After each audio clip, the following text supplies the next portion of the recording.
Hi there, everyone. I'm Ashley Billington, and welcome in to the Campfire.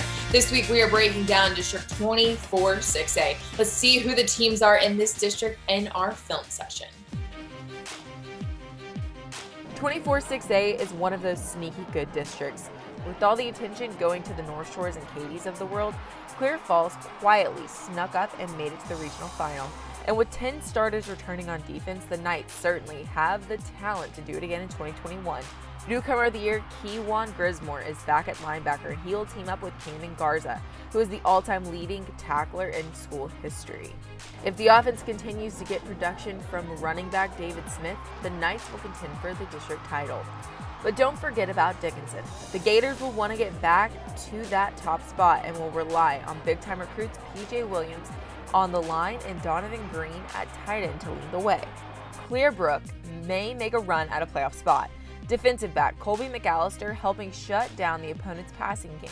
Cameron McAllister is the Wolverines' quarterback, and he threw for just under 2,000 yards last year.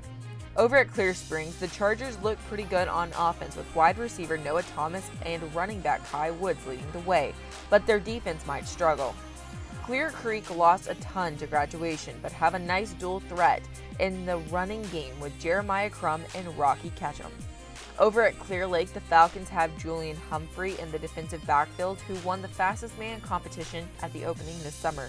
Finally, Brazoswood will rely on a solid defense to help them contend for a few wins this season. Some really great teams in this district, and they are jam-packed full of phenomenal players. Let's see who a few of the ones are at the top and our players on the rise. Dickinson's Donovan Green is the best tight end not only in the district but possibly in the country. He is just as elite in his blocking ability as he is in running routes and catching passes. Green was the co-offensive player of the year in the district as he caught 26 passes for 452 yards and 4 scores in a COVID year. Green was first team all-district as a sophomore as well and should make some big noise in the district this year before heading to Texas A&M for college ball. Noah Thomas of Clear Springs will be hard to cover at the wide receiver position. Last year, Thomas had 40 catches for 883 yards and 7 touchdowns, as his top-tier speed allowed him to get open quite often. Thomas is a 3-sport athlete as he plays basketball and runs track too. He finished 5th in the 400 meters in last year's state track meet. Thomas committed to Texas A&M as well. Julian Humphrey from Clear Lake is the fastest cornerback in the country. We know this because he won the fastest man competition at the opening this past summer. Humphrey rarely gets thrown at because his top-notch speed allows him to close on the ball swiftly. Humphrey had 24 tackles and 1 pick for a touchdown last year. After his senior year, Humphrey will be headed to Florida to play college ball. At Clearbrook, Colby McAllister roams the secondary for the Wolverines. McAllister has 68 career tackles to go along with his 3 career picks, but that's because quarterbacks don't throw his way.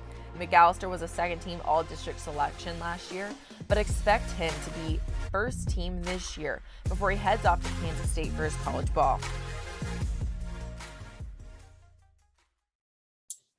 Really great players that are led by phenomenal head coaching. We bring in the Clear Springs head man, Anthony Renfro, for our Media Day segment. All right, it's Media Day. We are talking District 24-6A, our last district of the year, and we are joined with Clear Springs new head coach, Anthony Renfro. Coach, you were an assistant here a couple years back, and this job came open, and you jumped at the chance. Talk about why Clear Springs is the spot for you. Well, first of all, LaPorte was a great job, and it was a tough decision. It was not an easy decision to leave that place. We'd done a lot of work there in 2 years and trying to get it back to where it needed to be. But, coaches don't often get to call places home, in a coaching career. They tend to move around and chase jobs and things like that.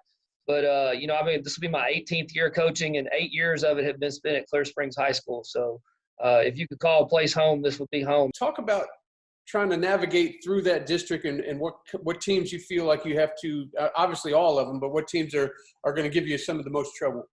Oh man, well, first, Dickinson and Clear Falls, those are the two best teams that they both got a bunch of guys coming back. They got good players.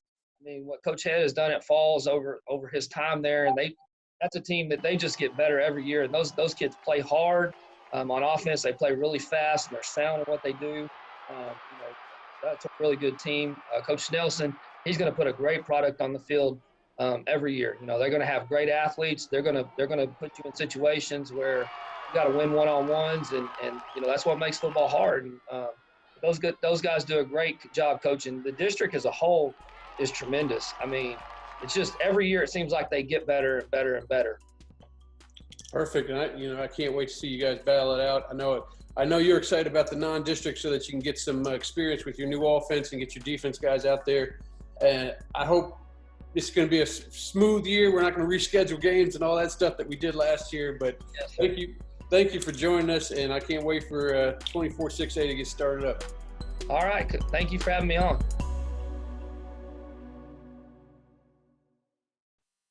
Coach Renfro, thank you so much for joining us here on the Campfire. You can catch the entire interview with the Clear Springs Chargers head man on Thursday in our Media Day segment. We have Facebook, Instagram, Twitter, and YouTube that will be streaming on. Now we bring in the Inside High School Sports insider, Matt Harris, for our district breakdown. All right, it's district breakdown time. We are at our last district in the Houston area, 24-6A. Joined with Matt Harris, the Inside High School Sports Insider. Matt, this is a sneaky, tough district, if you ask me. Those Clear ISD teams are better than a lot of people think, and I'd like to hear what you think about this district and who you think might be going far. Yeah, one thing to me that stands out about this district is you look at teams that didn't make the playoffs last year, like for example, Clear Brook. They have an outstanding quarterback in Tanner McAllister. Or Clear Lake. They won 2 games last year, but they've got a Florida commit and defensive back Julian Humphrey. So they've got a lot of teams that can compete for playoff spots and a lot of talent at a lot of teams around the district. Of course, Dickinson grabs your eye as the top team. They finished second in the district last season, first year. The Gators hadn't won the district in quite a while.